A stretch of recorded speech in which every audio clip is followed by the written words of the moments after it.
Hello and welcome to another lap guide for the iRacing Camel GT series. This week we are at Mount Panorama. Here's the lap.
Okay, so lap time there is a 150.180. Let's go ahead and jump back to the lap and go through this turn by turn in more detail. Now, before I go into the lap, just a couple of quick notes about setup of the car. If you're having any trouble with traction, you may want to bump the wing up to 10 and see how that feels. You could also lower the rear end of the car a little bit if it just feels a little loose. So just through the spring perch offset on the rear end. So those are a couple little tweaks that you might want to experiment with that can have a pretty big impact on the feel of the car. So the setup that I used for this was actually originally created about 3 months ago when I did the hot lap, if you've seen that hot lap video, and adjusted it a little bit, and I feel like I've been able to get a little bit more straight line speed and also get a little bit better control and on throttle a little sooner by reducing the rear camber a little bit, and feeling pretty comfortable. I was actually about to use one of the laps here in the fuel testing that I was doing because I was feeling really good with the setup, even with all of the additional fuel that was added. But I haven't done that yet. I like to try to see what I can run as far as qualifying lap times, and I can't show optimal with this set because that actually includes the late afternoon weather that I was testing in 3 months ago. So I forgot to reset that, but I know it's in the 48s, the upper 148s as far as optimal. And so I was going to see if I could try to hit that. I was pretty close to it. And I know the 149s are definitely going to be possible, and even on the hotter end of the spectrum as far as weather is concerned. So let's get into this turn by turn. So down into hell, turn one.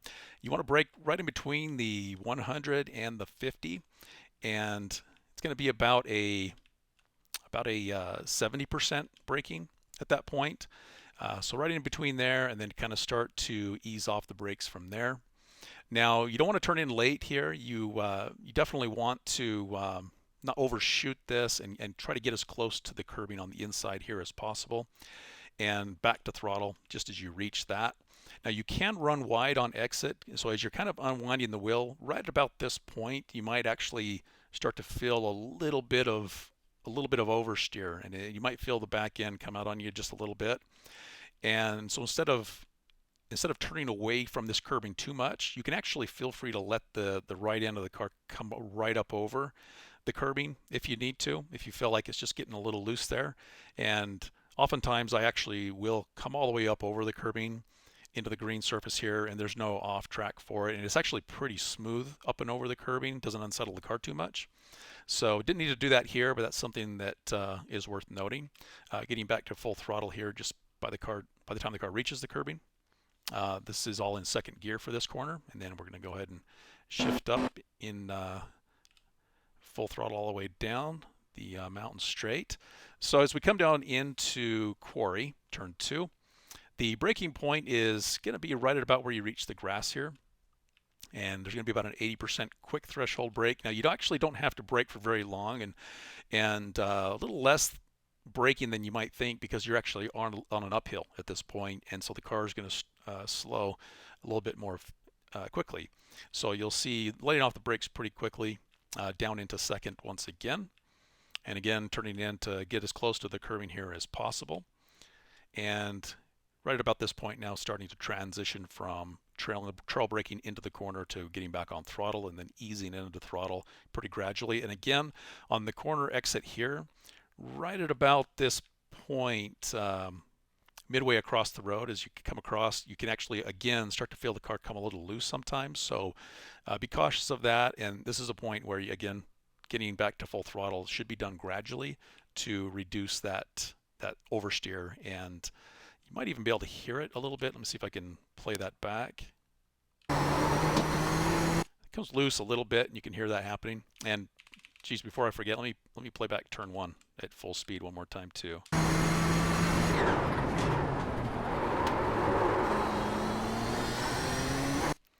All right, and then turn 2 at full speed.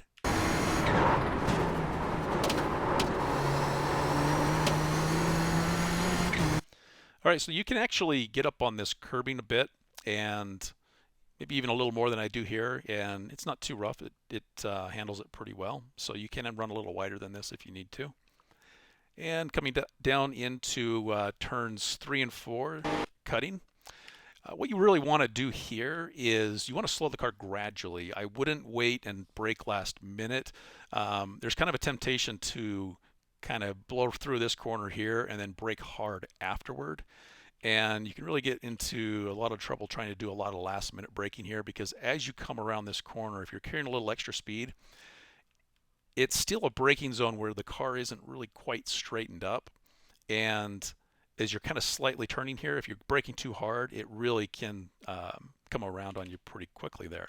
So what I try to do as I turn in is right as about when I reach the inside wall here, kind of light braking, less than 50%, about 40% braking, and then just kind of holding kind of a light gradual braking down into the turning point, but letting the car kind of continually run out pretty close to the white line here.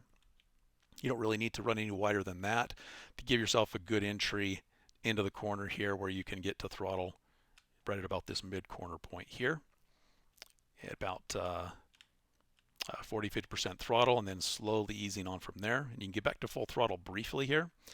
But before we go into the next corner, let's play that segment through.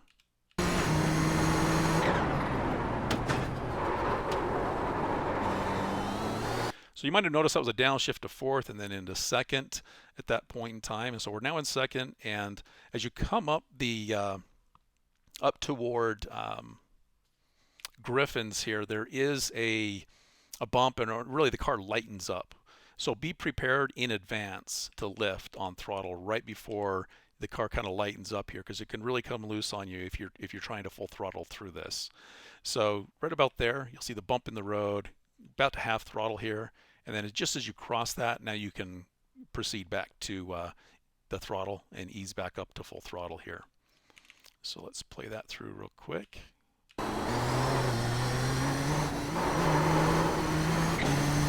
You can see how it still got loose on me. There was a little quick correction of the wheel there, because it really can be slippery around that corner there. Okay, so coming around toward Reed Park here, you want to get a nice wide entry to the corner here. So get pretty close to the wall to give yourself a little bit more of a turning rate or angle here that helps carry more speed through. And aim to get as close to the curbing to the right as you can. as you apex toward that.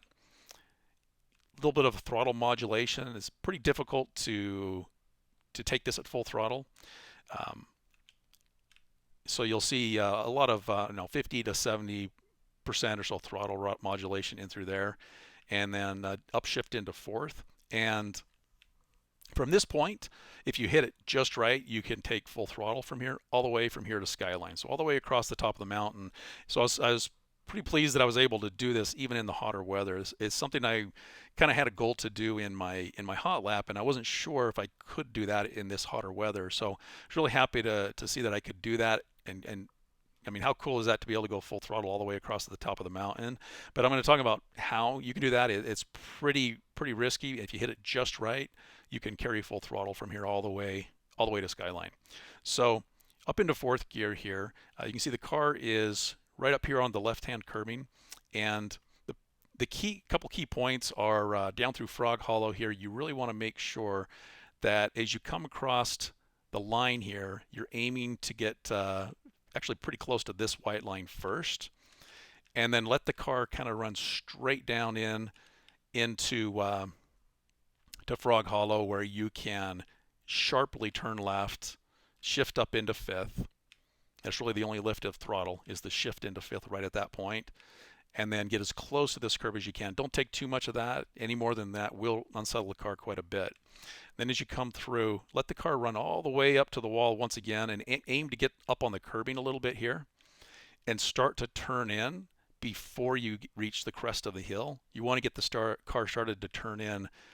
So right as you reach that curbing, start turning in to get the car coming in, and aim to get close to the curbing here to the left. I don't like to use this curbing much. You can see I touch it just lightly here. It can unsettle the car quite a bit, so I like to just kind of get real close and maybe graze that a little bit. And if you've done that all correctly, then your line's going to carry you still at full throttle all the way up to the curbing here on exit, and barely touching that, and down to Skyline. So let's go ahead and play that from the top of the hill here, top of the mountain.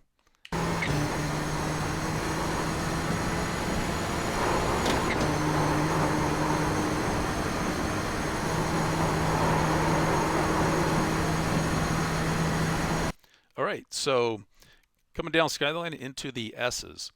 You can start to shift down at this point. I think I actually just wait and shift down into second once I get down into the S's, and just kind of focus on the line and keeping speed up and kind of gradually slowing the car. So braking first happens just as you kind of come over the hill, and you'll see about a 30-40% brake, close to 50, kind of easing off, coming up and using all of the curbing here, touching the green surface a bit.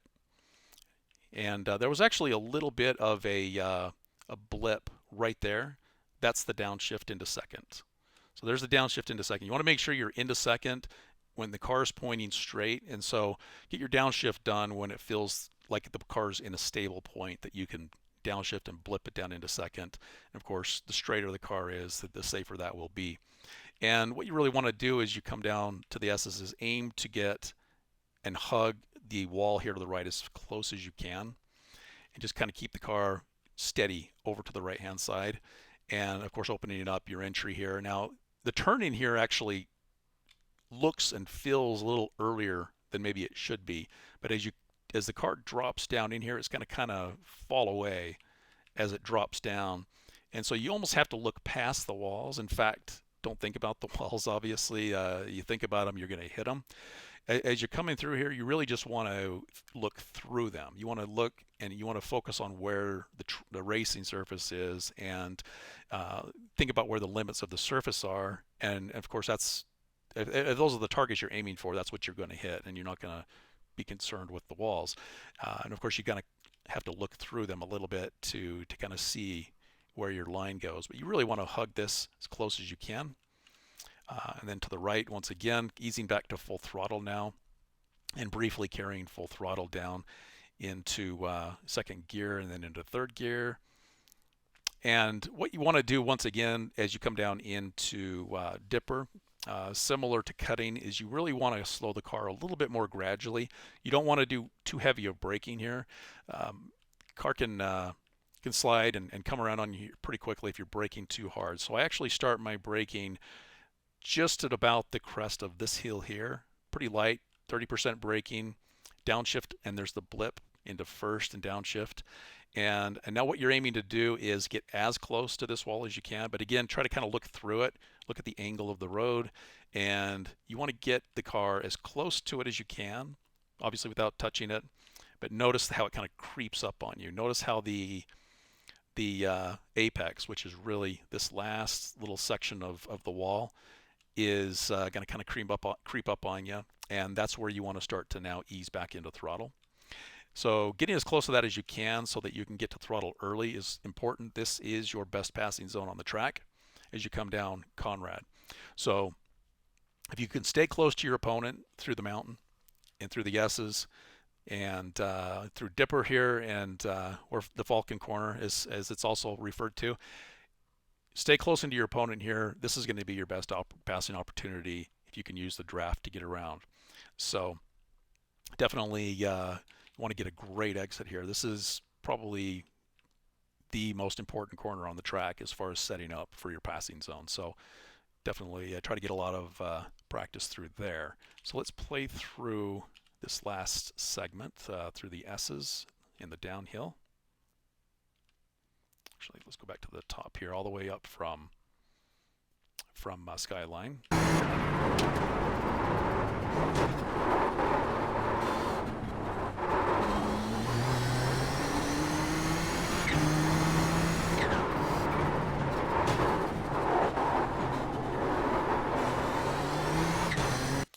Couple other quick notes about Dipper is you'll notice that you can hear as the car comes down and crosses here, and you can almost see it as the car kind of bounces around a little bit.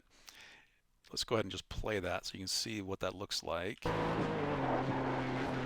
see how the car kind of bounces and shakes around right there? That is really the point where you're going to lose control of the car if you're just going just a little too fast. And so you want to be off brakes by the time you get through that little zone. If you're braking at that point in time still, then you could start to slide pretty quickly and you're off into the wall and there's not much you can do about it. If you try to avoid the wall and try to turn away to compensate, then you'll spin and you'll end up over here in the grass. And so just keep in mind that you don't want to late brake this corner. If anything, sacrifice just a little bit of time if it feels more comfortable to make sure you can get a nice line through the corner, and a very, very early throttle is much more important. Of course, you don't want to sacrifice time anywhere, but that would be if you're not feeling comfortable late in the race, your tires feel worn. Sacrifice a little bit of speed in the entry so that you can make sure to get a good exit. All right, so coming down Conrad, all full throttle. Okay, so down into Chase. Chase, the braking point is just at about, or just maybe slightly ahead of the 100, and I think I threshold just after. So there's the 80% threshold just after the 100 board. And you want to brake hard, real hard initially, but you actually want to start to let off a little more quickly here than usual. At least it feels like I'm letting off the braking pretty quickly. So it seems like a pretty short braking zone, very hard braking. But once again, as you start to turn in, you really want to be off brakes at this point, making sure that you can get as close to the curving here on the inside as you can, and getting back to throttle just as you cross or just past that. And as you get to throttle, you can actually get to full throttle if you hit this just right and carry full throttle all the way around the final bend here. I was a little bit hesitant actually here because I didn't quite have a great exit to chase here as much as I would have liked. And so actually I think I gave up just a little bit of time here, but you can, if you hit it more ideally than I did there, you can actually get to full throttle all the way around from about this point on. So you'll see me kind of lifting just a bit and then up into third. And then coming down into Murray's, you're going to be braking again just past the 100. Threshold brake will be right at about this point. So if you're getting on brakes as you see the 100 board, kind of cross your vision there. So when you start to brake, quick 80% threshold brake after, keeping the car straight, patient on turn in, waiting until right at about this 54 line. Of course, you won't be able to spot that, but maybe think about that as just before the line here, or to the grass ends, and the line breaks up here to the right. You're going to start to turn in there and get as close to this curbing as you can. I actually missed that by just a bit. It's better to get closer to it so you can get to throttle sooner. Still had a good throttle point off the corner here. And don't worry about running all the way up into the red curbing here and even into the dirt just a bit. You won't get an off track for that. So I look at the curbing as part of the surface and just plan to use it as I come around the corner, because I almost always just run wide up into that curbing there. So look at that as part of the road there and use it. So let's go ahead and play this from the braking point.